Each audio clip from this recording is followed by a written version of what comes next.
सांप घुसा है। अरे फॉरेस्ट का नंबर डायल कर दो, वो तो ऐसे ही आ जाएंगे। सुबह हो गई, आधी रात थोड़ी है। लेकिन आज पता चल रहा है कि फॉरेस्ट डिपार्टमेंट से यहाँ कोई हेल्प नहीं मिलेगी। घर के अंदर चला गया तो फिर सामान ज्यादा है, मिलेगा नहीं, और पकड़ने वाला कोई है नहीं। ले जाओ सर, ले जाओ। मुझे किसी ने एक बार कहा था कि बोलते के बेर भी बिक जाते हैं और चुप रहने वाले के आम भी धरे के धरे रह जाते हैं। गुड मॉर्निंग गाइस, आज है 1 नवंबर सैटरडे और हमने सोचे हैं कि आज से कुछ तो स्टार्ट करते हैं सुबह सुबह। इसलिए आज लगभग 6:45, 6:30 या 6:45 बज रहे हैं अभी, और कुछ स्टार्ट करने का मन है फॉर हेल्थ। तो इतनी ठंड में सुबह सुबह उठ गए। ठंड इसलिए क्योंकि अभी 1 नवंबर है, लेकिन एल नीना इफेक्ट आ रहा है शायद, जिस वजह से कहते हैं ठंड ज़्यादा होगी। आप देख सकते हैं मेरे पीछे कहीं कहीं कोहरा दिख रहा होगा आपको। आइए मैं दिखाता हूँ मेरे घर के पीछे क्या नज़ारा है।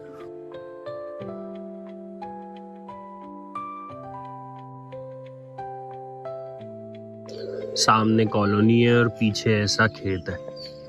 और एक चीज़ और, ये है हमारी कॉलोनी का राधा कृष्ण मंदिर। बहुत सुंदर राधा कृष्ण की मूर्ति बनी है।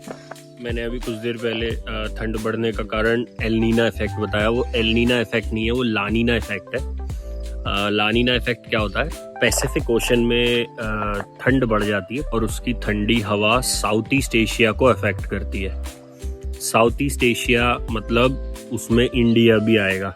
तो ये क्लियर है कि इंडिया में इस बार बहुत तेज ठंड पड़ने वाली है, और ये पिछली बार 2001 में हुआ था।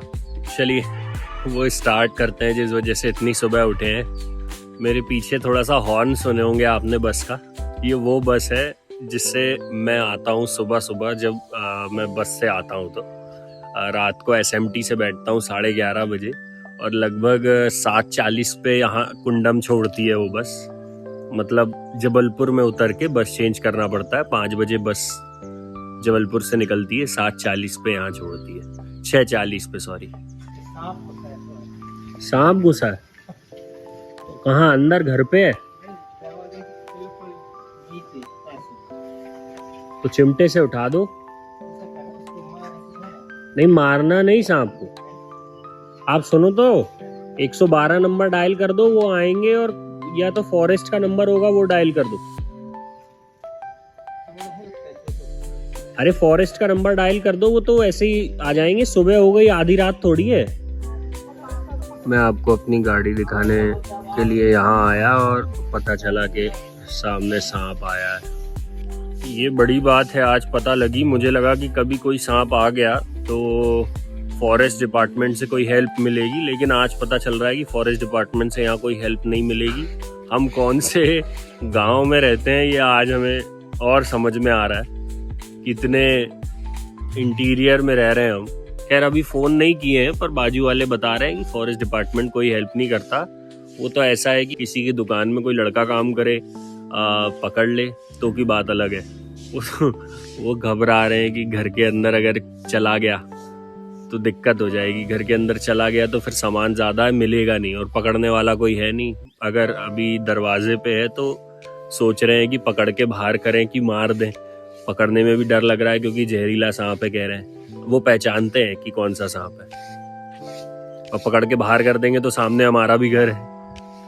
तो देखते हैं क्या होता है।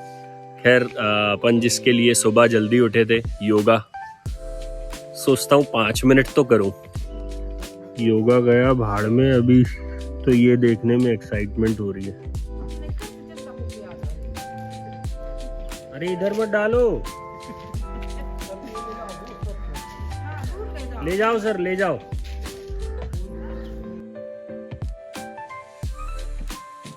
बारिश आने लगी है, अभी थोड़ी थोड़ी है। देखो मैं बताता हूँ आपको।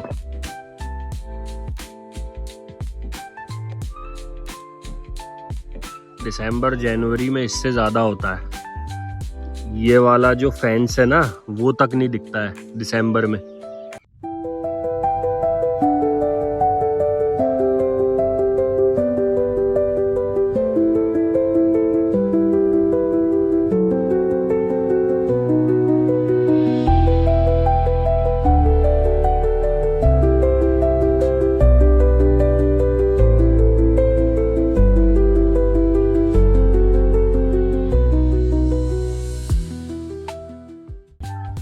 तो जैसा कि आपने देखे आज शुरुआत किया है, अनुलोम विलोम और कपालभाति किया है। उम्मीद करता हूँ कि इतनी ठंड में सुबह रोज़ उठूँगा और ये कंटिन्यू करूँगा।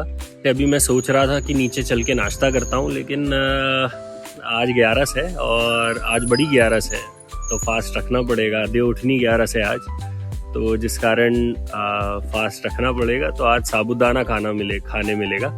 लोग मुझसे पूछते हैं तुम्हारे पास इतनी अच्छी नौकरी है, तुमने व्लॉगिंग वगैरह क्यों स्टार्ट की है? बढ़िया नौकरी करो। मुझे किसी ने एक बार कहा था कि बोलते के बेर भी बिक जाते हैं और चुप रहने वाले के आम भी धरे के धरे रह जाते हैं। तो जिस कारण मैं भी यही सोच रहा हूँ कि कुछ बोलना सीख जाऊँ। पहले 11th-12th पढ़ाता था तो कुछ कम्युनिकेशन स्किल्स और अच्छी थी। अब सरकारी में जबकि प्राइमरी में पढ़ा रहा हूँ तो 2 साल हो गए हैं, तो 2 साल में प्राइमरी में पढ़ाने वाले टीचर की कम्युनिकेशन स्किल्स मेरे हिसाब से पीजीटी लेवल के टीचर की स्किल्स से थोड़ी कम होती है, क्योंकि उनको मतलब बच्चों को ही पढ़ाना है। दुनियादारी के हिसाब से थोड़ा सा कम्युनिकेशन स्किल्स वीक हो जाती है, तो जिस कारण मैं व्लॉगिंग कर रहा हूँ। और ऐसा नहीं है कि केवल यही रीज़न है, पर मुझे अच्छा भी लगता है व्लॉगिंग करना। मैं अपने मर्जी से कर रहा हूँ, मैं अपने शौक से कर रहा हूँ, और उम्मीद करता हूँ कि आप लोगों का प्यार मिलेगा और आप लोग देखेंगे मेरे व्लॉगिंग को। धीरे धीरे इम्प्रूवमेंट आ रहा है। पहला व्लॉग अगर आप देखेंगे और आज देखेंगे तो उसमें थोड़ा फ़र्क है, और अगर आज देखेंगे और 1 साल बाद और देखेंगे तो उसमें भी फ़र्क दिखेगा। बाकी उस सांप के बारे में सोच के बुरा लग रहा है यार। काश प्रशासन कुछ मदद कर पाता तो आज वो कहीं अच्छी जगह होता जहां उसको होना चाहिए।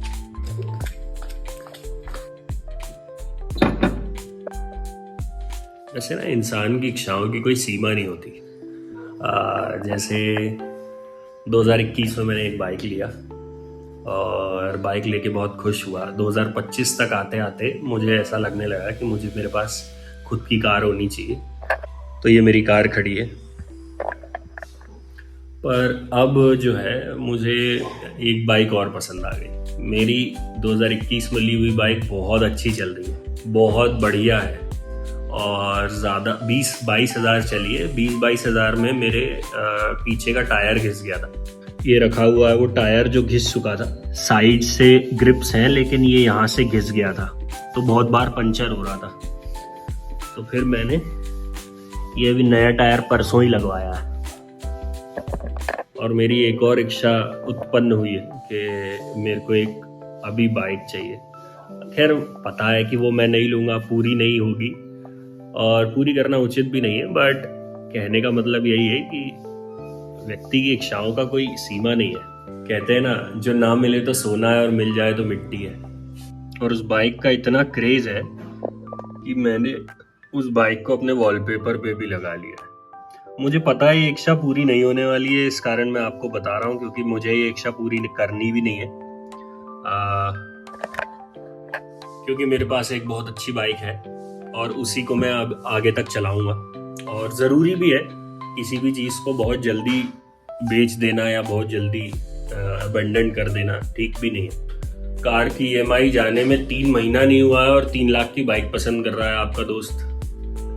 लोगों के पास ज़रूरतों को पूरी करने से ज़्यादा अच्छी चीज़ होती है, फिर भी उनको उससे ज़्यादा अच्छी चीज़ चाहिए होती है। कल एक रील देखा एक पुलिस वाले का, उसका कहना था कि हमारे पास चलने योग्य पैर, काम करने योग्य हाथ, देखने योग्य आँख, सुनने योग्य कान और बोलने योग्य मुंह है।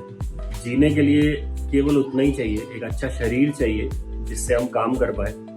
उसके ऊपर की आवश्यकताएं अनावश्यकताएं हैं, उसके ऊपर फिजूल जिंदगी का समय खर्चा नहीं करना चाहिए। मुझे वो बात बहुत अच्छी लगी और मैंने सोचा फिर कि ये व्लॉग में ज़रूर लूँगा और ये बात आपको ज़रूर बताऊँगा। चलिए तो हम अपनी बातों को यही समाप्त करते हैं। मस्त रहिए, खुश रहिए, गुड बाय।